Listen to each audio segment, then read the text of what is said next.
আপনি কি জানেন আপনার সন্তানের আচরণ অনেকটাই নির্ভর করে আপনি তাকে কিভাবে কথা বলেন তার উপর। খুব সাধারণ কিছু সাইকোলজিক্যাল মাইন্ড গেম দিয়ে আপনি সন্তানের চরিত্র গঠনে দারুণ ভূমিকা রাখতে পারেন। চলুন আজ জেনে নিই সেই গোপন কৌশলগুলো। Step 1, role model. প্রথমে মনে রাখবেন আপনার সন্তান আপনাকেই রোল মডেল মনে করে। আপনি যেভাবে তার সামনে কথা বলবেন, যেভাবে আচরণ করবেন, ওর ভেতরে সেভাবেই গড়ে উঠবে সেই চরিত্র। তাই কখনোই তুমি দুষ্ট, তুমি বেয়াদব এইরকম নেগেটিভ শব্দ ব্যবহার করবেন না। বরং বলুন, আমি জানি তুমি নিজের দায়িত্ব খুব কেয়ারফুলি নিতে পারবে, অথবা আই ট্রাস্ট ইউ। এই ধরনের কথাগুলো সন্তানের ভেতরে আত্মবিশ্বাস তৈরি করে। Step 2, positive repetition. শিশুর মন বারবার শোনা কথাতেই বিশ্বাস করতে শেখে।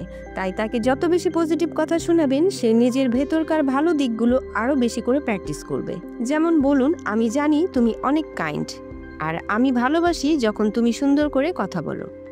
এতে আপনার সন্তান বুঝবে তার ভদ্রতা আর ভালোবাসা আপনার কাছে কত মূল্যবান।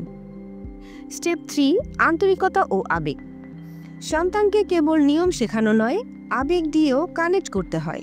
প্রতিদিন কিছু সময় দিন যখন শুধু তাকে শোনাবেন, আমি তোমাকে ভালোবাসি, তুমি আমার গর্ব। এই ভালোবাসার শব্দগুলো সন্তানের মনে নিরাপত্তা তৈরি করে, আর সে আরও বেশি সংযুক্ত বোধ করে। স্টেপ 4, স্বাধীনতা ও দায়িত্ব। শিশুকে ছোট ছোট দায়িত্ব দিন এবং তাকে বিশ্বাস করুন, যেমন নিজের বই গুছিয়ে রাখা বা খেলনা ঠিক জায়গায় রাখা। যখনই সে কাজটা করবে, তখন তাকে বলুন, তুমি দারুণ কাজ করেছো, আমি তোমার জন্য প্রাউড। এইভাবে শিশুর মধ্যে দায়িত্ববোধ ও আত্মবিশ্বাস দুটোই একসাথে তৈরি হবে।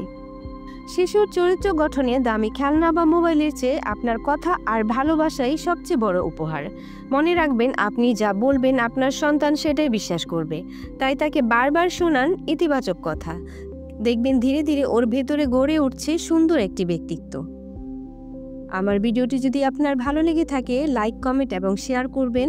আমার মুম্বি চ্যানেলের পাশেই থাকবেন। ধন্যবাদ।